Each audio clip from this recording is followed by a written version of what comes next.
الحقيقة وزارة التربية والتعليم من بداية العام الدراسي وبيشدد معالي الوزير على الأنشطة الرياضية، لأنه الحقيقة السنة اللي فاتت ما كانش فيه فرصة كفاية للأنشطة الرياضية علشان بسبب الأحداث اللي كانت جارية.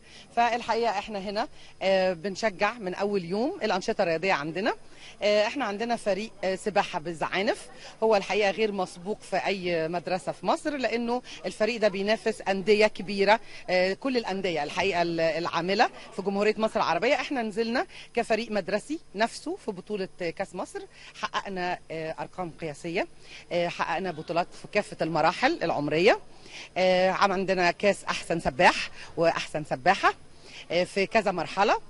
الحقيقه احنا مترشحين من قبل الاتحاد المصري للغوص ان احنا نسافر كاس العالم، وده يعد انجاز كبير لوزاره التربيه والتعليم، انه احدى مدارسها وهي لا مدرسه خاصه ولا هي مدرسه كذا، بالعكس دي مدرسه تابعه لوزاره التربيه والتعليم، هي بتحقق بطولات وبتوفر امكانيات كويسه لطلبتها علشان تخليهم عندهم انتماء للوطن، بالإضافة لأنه بترحمهم بقى من الأفكار المتطرفة، وبتاخد يعني تمتص طاقتهم في شيء مفيد الحقيقة، وده هدفنا في وزارة التربية والتعليم. نشاط الغوص بيمثل 65% من الدخل القومي للسياحة، بيجي لنا عن طريق سياح الغوص، لأن طبعا بيختلف عن سايح الآثار أو سايح أي حاجة تانية بيجي يتفرج عليها في مصر.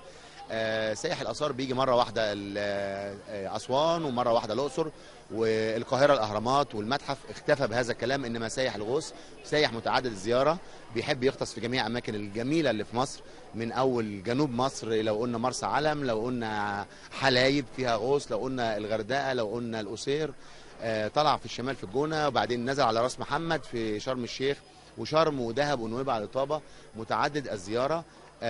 سايح بيصرف لأنه بيجي مصر عشان يغطس، معهوش أي أدوات، بيجي لازم يأجر تانك وبيأجر أدوات غوص، زعانف، بدلة غوص، منظم، ماسك، كل الحاجات دي.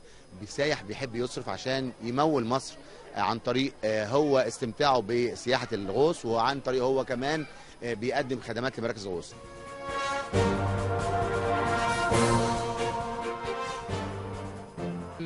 النشاط الرياضي او النشاط الثقافي ده هينمي اولادنا وهيبعدهم عن اي افكار او عن اي، بل بالعكس احنا بنربي نشء على اسس سليمه. ولان طبعا زي ما كلنا عارفين مدى اهميه الرياضه ومدى اهميتها حتى لصحه ابنائنا اللي احنا بنهدف كلنا طبعا لنجاحهم وكده.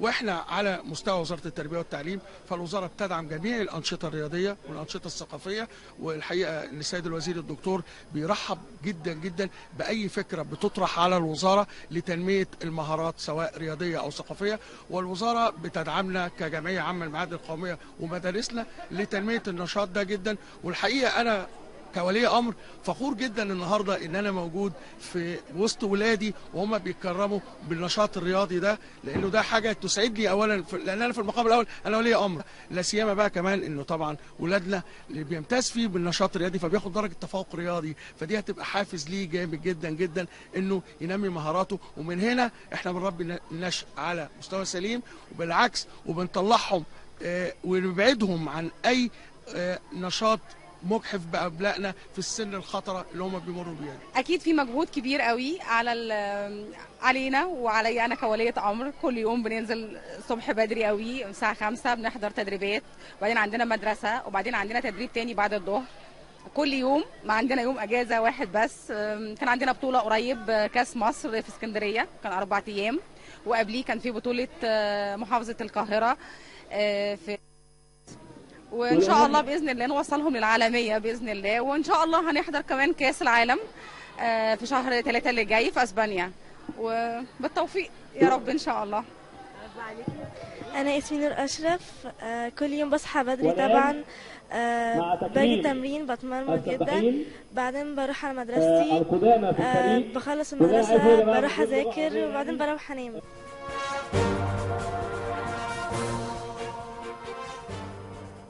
مروان ابني النهارده بنحتفل بتكريمه لحصوله على كاس احسن سباح في بطولتين متتاليتين، بطوله القاهره وبطوله كاس مصر. هو 15 سنه، يعني عمره التدريبي يعتبر قصير، بس هو كان بيمارس الالعاب قبل كده كان بيلعب كاراتيه وهو صغير، وبعد كده لعب باسكت. والسباحه دي كانت يعني مرحله اخيره يعني بقاله فيها مصادفه الحقيقه. فالحمد لله يعني هو اتوفق فيها، لانه جايز موهوب وجايز كمان المجهود اللي بيعمله هو كويس. هو برضه بني ادم جاد يعني، الحمد لله رب العالمين. فالحمد لله ان ربنا اكرمه وكلل جهده كله بالتوفيق الحمد لله. انا بتمرن كل يوم الصبح، يعني انا المفروض ان انا بنام بدري كل يوم عشان بصحى الفجر، بيكون عندي تمرين يعني كذا وحدات كتير في الاسبوع، بس بيكون يومي بيبقى سباحه الاول من 5:30 الفجر لحد ميعاد المدرسه، وبعد كده بطلع من البسين هنا جري طبعا على المدرسه، وما بتتعب معانا شويه في الحكايه دي. بخلص المدرسه برجع عندي فتنس او مذاكره، فاخلص الفتنس وابتدي مذاكره لحد ميعاد نومي تاني، فهو يوم مبرمج شويه، ده تعبها. انا شايفه ان الرياضه بشكل عام بتنظم ساعات اليوم. يعني انا ولادي الحمد لله مروان واللي عنده كمان اخواته صغيرين عليه وحبيبه سنهم 10 سنين بيمارسوا رياضه برضو، كانوا بيمارسوا رياضه سابقه قبل كده برضو، بيلعبوا فولي بول وبعد كده سباحه. احنا عندنا فريق سباحه بالزعانف، الحمد لله فرقه متطوره وناجحه، شاركنا في كذا بطوله وربنا كرمنا. اخر بطوله خدنا كاسين في مراحل 17 و15، وخدنا 2 كاس احسن سباح في 15 سنه وسباح في 12 سنه.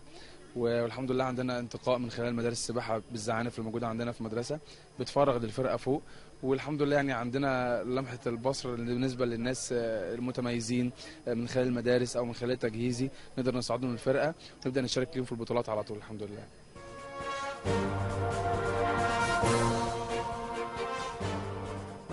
احنا عندنا فريق سباحه بالزعانف، الفريق طبعا مسجل في الاتحاد المصري للغوص والانقاذ من عام 2010، وهو طبعا الفريق دوت مبني على الجهود الذاتيه لاولياء الامور، واحنا مش مشهورين شباب ورياضه، ونتمنى ان شاء الله باذن الله في الفتره اللي جايه نكون مشهورين شباب ورياضه، لان احنا طبعا حاصلين على العديد من الانجازات، من ضمنها او من اهم الانجازات ديت حاصلين على الترتيب العام 9 على مستوى العالم في بطولة كأس العالم للأندية النهائي الذهبي عام 2012 في اسكندرية، وحاصلين على العديد من بطولات القاهرة والجمهورية، ومن ضمنها طبعا عام 2014 بطولة كأس مصر الأخيرة، المركز الثاني لمرحلة 17 سنة على مستوى الجمهورية، والمركز الثالث لمرحلة 15 سنة.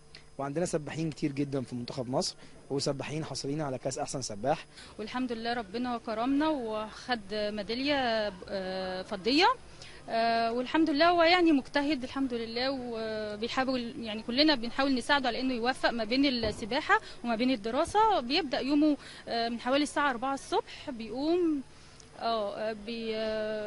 بيصلي طبعا وبيروح المدرسة، يبدأ التمرين بتاعه، يخلص يبدأ يدخل على الدراسة، يكمل اليوم الدراسي بتاعه عادي، وبعد كده يرجع البيت بيستريح شوية ويتغدى طبعا، وبعد كده بقى يبدأ مذاكرة وبنقوم بالطريقة دي يعني كل يوم تقريبا. طبعا هو بقى مجهود متعب جدا وشاق، بس لازم استحمله لاني بحب تمريني وبحب مدرستي، بس يعني اهم حاجه عندي ان اوفق بين المدرسه والتمرين، يعني دي اهم حاجه. بس يعني ببقى تعبان برضو، بس يعني بضغط على نفسي لان عايز التمرين وعايز المدرسه.